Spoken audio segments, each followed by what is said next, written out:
Good morning guys. Good morning guys. तो आज तो गाइस 6 વાગે તો હું ઉઠી હતી કારણ કે આજ તો એક્ઝામ પૂરી થઈ ગઈ ને એટલે આજે તો હું 4 વાગે નથી ઉઠી। પછી હું તો નહીં ધોઈને જો ગાઈસ યુનિફોર્મ પહેરી જ હતી અને ચા નાસ્તો તૈયાર છે તો આપણે ચલો ચા નાસ્તો કરી લઈએ। અમે લોકો તો સ્કૂલેથી ઘરે આવી ગયા છીએ।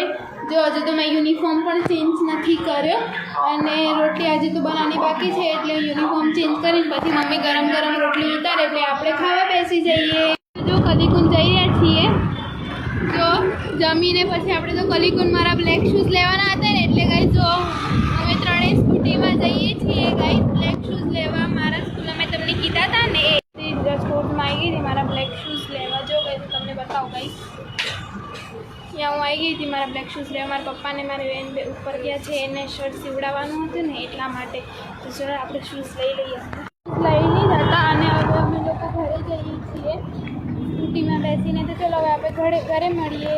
ઘરે આવી ગયા હતા અને ઘરે હું તો થોડીક વાર સૂઈ ગઈ અને પછી ઉઠીને તો 4 વાગી ગયા હતા। તો જો આપણે ચા બનાવી લીધી હતી, હવે હું ચા પીતી હતી।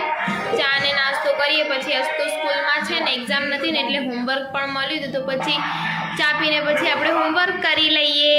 તો જમીને ઊભી થઈ ગઈ હતી અને મારા મમ્મી વાસણ ઘસતી હતી અને હું અંદર બધું કામ કરીને ગઈશ। તમે જો ને આજે બહુ જ માથું દુખાય છે, ખબર નહીં સવારમાં વહેલા ઉઠી હતી અને કદાચ બપોરે ઊંઘી નથી ને એટલે માથું દુખાય છે। સૂઈ જવું છે આજ તો વહેલા જ તે આજ તો મને માથું દુખાય છે ને એટલે વહેલા સૂઈ જવું છે। હજુ તો 9:30 જ થાય છે એટલે વહેલા સૂઈ જવું છે। એટલે આજનો મારો બ્લોગ અહીંયા જ એન્ડ થાય છે। તમને લોકોને ગમે તો લાઈક શેર અને સબસ્ક્રાઈબ કરજો। કે bye bye guys, good night. કાલના બ્લોગમાં મળશું।